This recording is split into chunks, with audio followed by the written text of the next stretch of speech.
વર્ણિવેશરમણીયદર્શનम्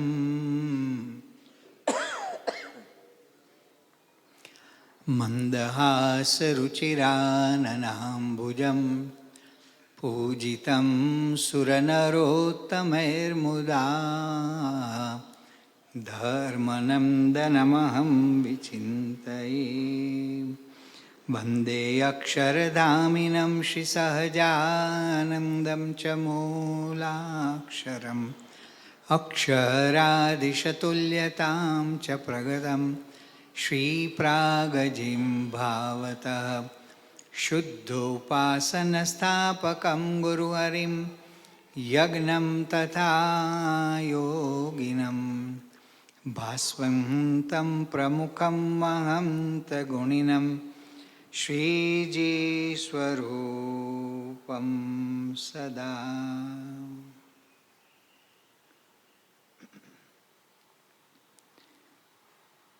ગુરુ હરિશ્રી પ્રમુખ સ્વામી મહારાજે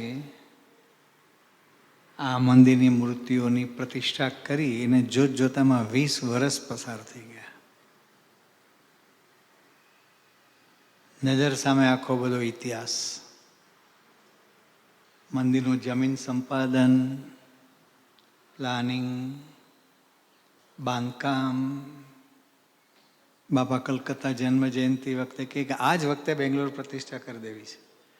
બાપા હજી દિવાલોય ચણવાનું શરૂ થયું નથી, આજે જ માર્કિંગ આપીને આવીએ છીએ અમે.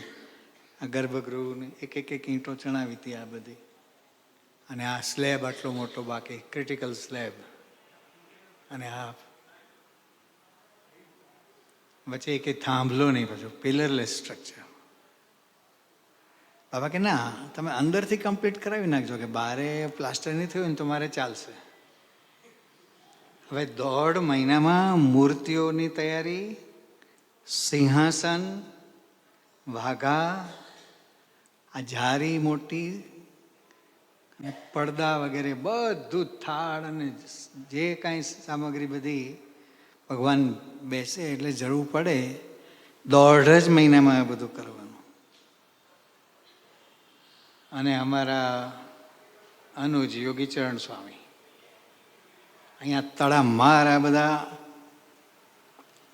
આ ઓટાનું કામ ચાલુ હતું, જારીની નીચેનો ઓટો, ઠાકોરજીના સિંહાસનના ઓટાનું કામ ચાલુ, અને કાલે પ્રતિષ્ઠા છે. પછી કાલે અને રાતે મારે 12 વાગે બધું જ તૈયાર જોઈએ કે હું મૂર્તિઓ ગોઠવા આવું છું. સબ હો જાયગા, ચિંતા મત કરીએ. એ તકાદો કરે. અને મને યાદ છે કે આ બધું મૂર્તિઓ ગોઠવાઈ ત્યારે હું અહીંયા ક્યારે સૂઈ ગયો મને ખબર જ નહીં. આ શેત્રંજીમાં આ બધું સ્મૃતિ થાય છે. અને પ્રમુખ સ્વામી મહારાજે આ બધી મૂર્તિ પ્રતિષ્ઠા કરી, નીચે યજ્ઞ આપણે સારા અદ્ભુત રીતે બધો થયો. ગુણુભાઈ કે બાપા અમને મોટાભાઈ અહીંયા આપો, કે બાપા કે એ તો ગાદીસ્તાન સિકંદરાબાદ બિરાજશે, યહાં આતે જાતે રહેંગે, કહ્યું તો હમણાં, યહાં આતે જાતે રહેંગે, એવું બધું બોલ્યા. અને ચાલુ શોભાયાત્રામાં આગલા દિવસે હજી આ પડદા થયા નહોતા, પડદાનું કાપડની ખરીદી બાકી હતી. પેલો દરજી દિવસ રાત ચુનીભાઈ વાઘા સીવતા હતા. એટલે શોભાયાત્રામાંથી છટકી મનુભાઈને લઈ અને કોઈકને જોડમાં લઈને માર્કેટમાં ગયા, અને ઉધારીમાં જ, મનુભાઈને તો ઓળખે બધા માર્કેટમાં, એટલે પડદાનું કાપડ ને બીજું ત્રીજું ડેકોરેશનનો સામાન ને બધું, ઇમિટેશન બધું જ એ વખતે બધું ખરીદીને અહીંયા શોધાશોધ કરી કે ક્યાં ગયા, શોભાયાત્રામાં ક્યાં ગયા યજ્ઞેશ્વર દાસ. એટલે આવું બધું થયું હતું. અને સ્વામી બાપાએ આ પ્રતિષ્ઠા ઉત્સવ જબરજસ્ત કર્યો, અને ડંકો વાગી ગયો. 31મી ડિસેમ્બર 2003, 5 દિવસ પહેલાં કોઈમ્બતુરમાં મૂર્તિ પ્રતિષ્ઠા કરી અહીંયાથી. અને સહલજન સ્વામીને મોકેલા સિકંદરાબાદની તૈયારી માટે. ત્યાં ફિનિશિંગ કામ ચાલે અને સમયની તૈયારી 37 વિભાગમાંથી હતા. હું સાથે હોઉં તો અમારે થોડું વેચાઈ જાય જવાબદારી, પણ એમના એકલાના માથે 37 વિભાગ હતા. શ્રુતિ પ્રકાશ સ્વામી હમણાં યાદ કર્યું હતું, ડાયરીમાંથી વાંચીને ત્યાં પાટોત્સવ. એટલે બાપા કહે કે ખાલી સમયાના જ હશે ને આ તો કે સાડત્રીસ ભાગ કે એમનેમ રૂટીનમાં આવું બાપાએ પૂછ્યું પાછું. એટલે આ તો જેની માથે વજન આવે ને એને ખબર પડે, ભીષમાં આવે એને ખબર પડે કે મોટા પુરુષ કેવી કસોટી કરતા હોય છે. હવે આ મંદિરો કરવાનો હેતુ, અચ્છા આ ગર્ભગૃહ આટલું મોટું થવાનું ને બધું, બાપાને ફોન કર્યો કે બાપા આપણે મૂર્તિઓ કેવી રીતે પધરાવી છે, આપની ઈચ્છા શું છે? તો કે સિકંદરાબાદમાં કર્યું છે એમ કરી નાખો કે. એટલે એ રીતે આ બધું થયું. હવે શ્રીજી મહારાજે મંદિરો કરવાનો હેતુ કયો? મધ્યનું 27મું વતનામત. મહારાજ કહે કે ઉપાસના રહેવા સારું આ મંદિરો કરાવ્યા છે.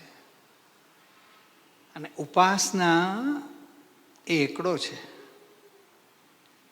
અને ગુણાતીતાંશ કહે છે કે ઉપાસના અને આજ્ઞા એ બે પાંખો છે. મહાન સ્વામી મહારાજ નિરૂપણ કરે છે કે માણસનો એક પગ થોડો ખોડંગાતો હોય ને તો એ ધીમે ધીમે ચાલી શકે, કે લાકડી કે વોકરના આધારે કંઈક થોડું થોડું ચાલી શકે. પણ પંખીની પાંખ છે ને, એક પાંખ સહેજ વીક હોય ને તો ઉડી ના શકે, ઢસડાય, ઉડી ના શકે. એટલે ગુણાતીતાનંદ સ્વામીએ કહ્યું કે ઉપાસનાનું મહત્વ છે એટલું જ આજ્ઞાનું પણ મહત્વ છે. બે વસ્તુ સાથે જોઈએ. ઉપાસક સાચો ક્યારે કહેવાય? ઈષ્ટદેવ અને ગુરુ પરંપરાની આજ્ઞા પાડે ત્યારે. યોગી બાબા કે ચેલા તુમારા પણ કયા નહીં કરેગા. હમ બે બૂટી તુમ બે બૂટી બૂટે બૂટી ભેલમ ભેલા છાયા વિના કા ઝાડ બતાવો તો તુમ ગુરુ હમ ચેલા. અયોગી આપા બોલતા, બહુ લેખામાં બોલતા, એકદમ ડોલતા ડોલતા. એવા ચેલા કે એવા ભક્ત, એવા ઉપાસક ન થઈએ એટલા માટે આજ્ઞાનું પાળવાનું પણ એટલું મહત્વ છે.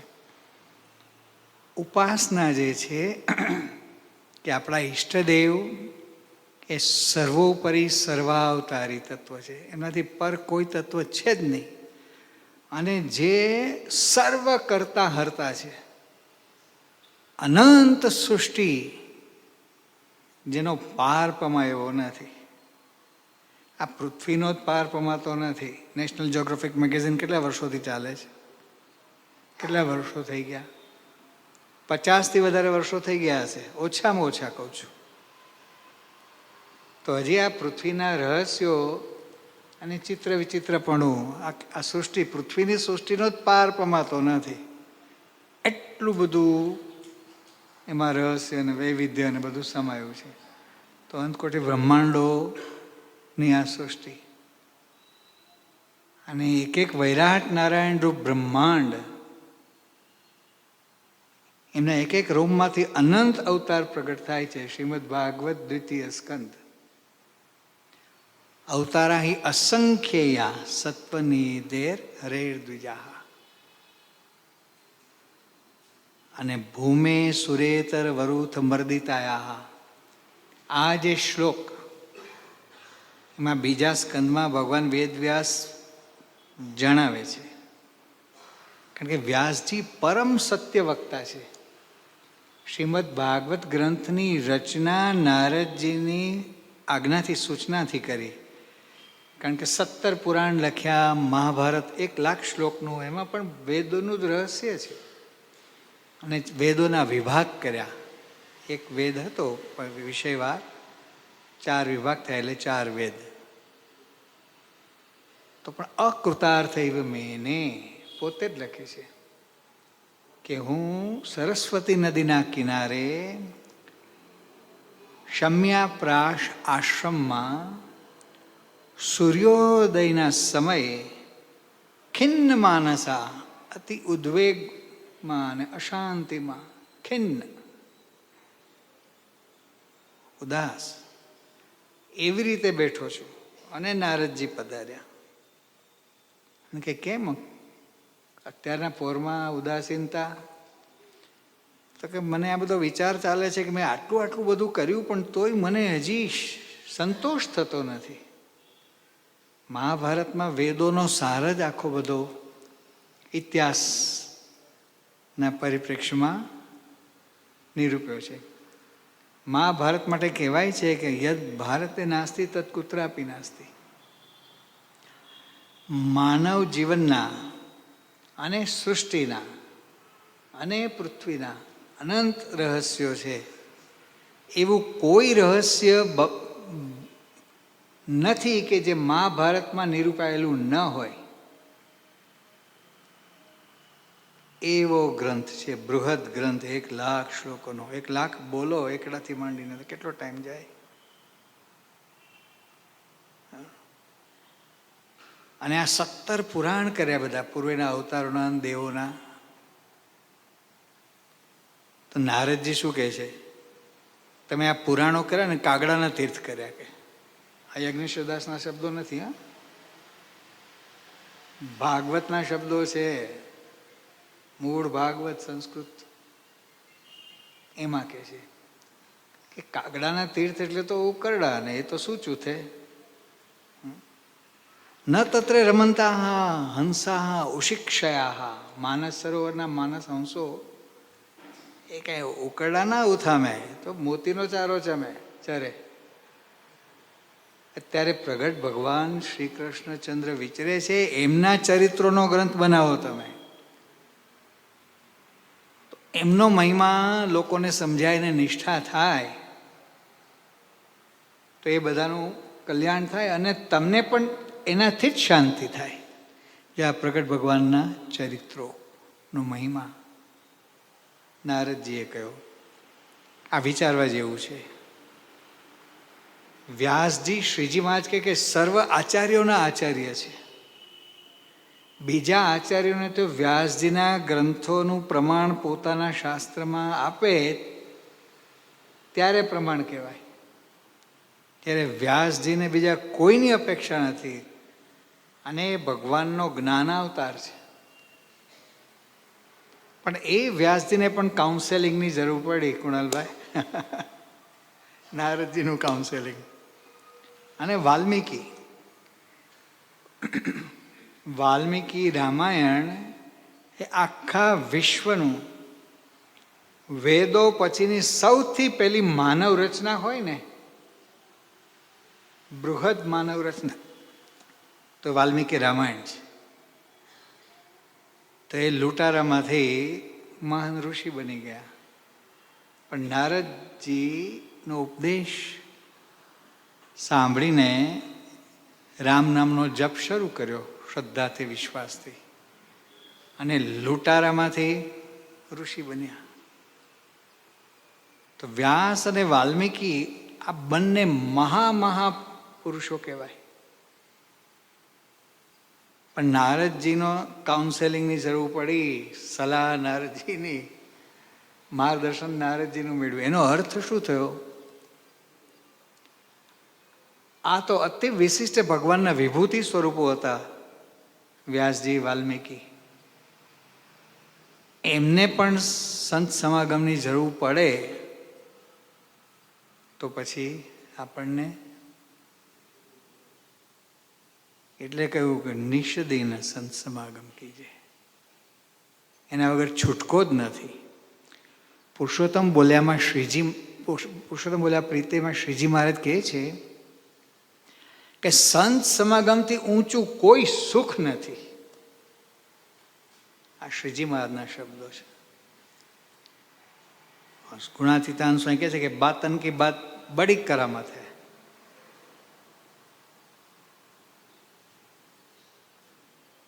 પછી સ્વામી એક વાતમાં એવું કહે છે કે નવધા ભક્તિ આદિક સાધને કરીને જીવ શુદ્ધ તો થાય છે, પણ જેવો વાતે કરીને થાય છે એવો થતો નથી.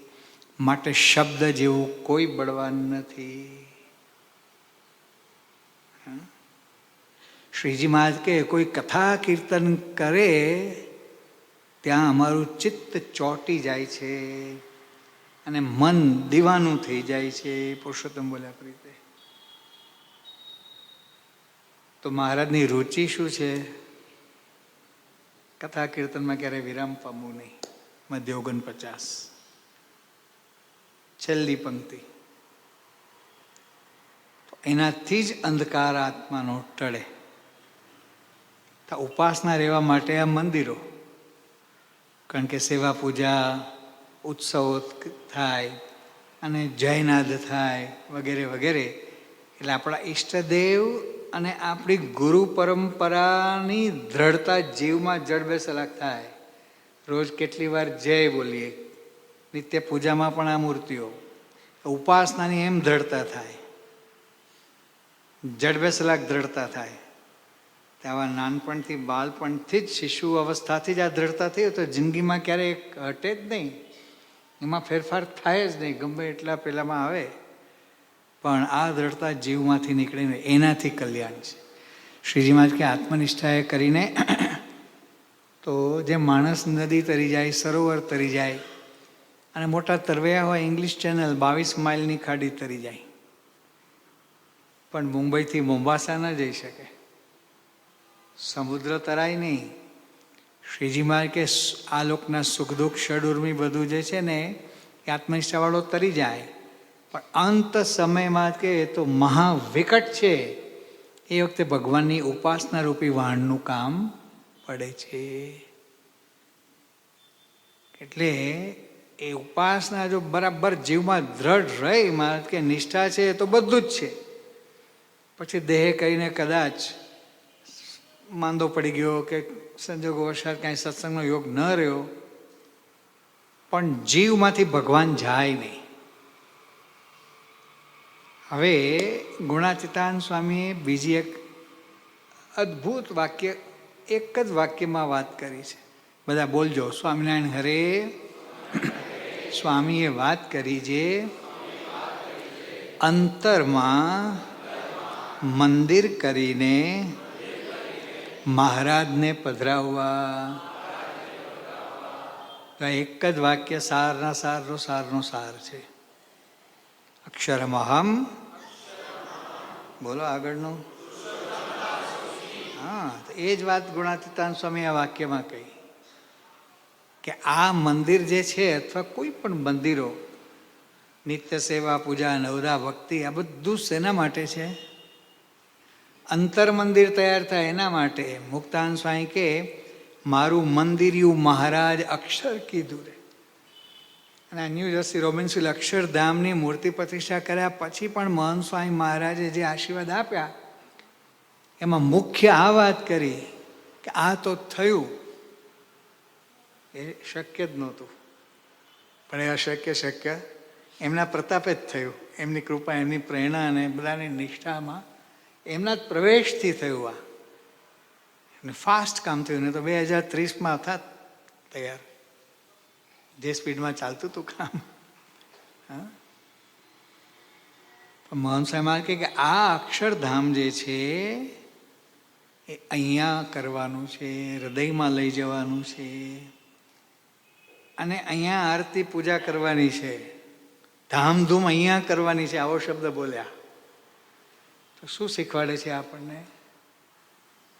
જે ગુણાતીતાન સ્વામીએ કહ્યું એ જ કે હૃદય મંદિર, આપણું ચૈતન્ય મંદિર તૈયાર કરવાની સાધના, એની લગ્ની, એના માટેનું ભજન, સ્મરણ, કથા, કીર્તન, દર્શન, સેવા, આમાં લગ્ની લગાડવાની છે. લગ્ની લગાડ્યા વગર કોઈ વસ્તુ સિદ્ધ ન થાય.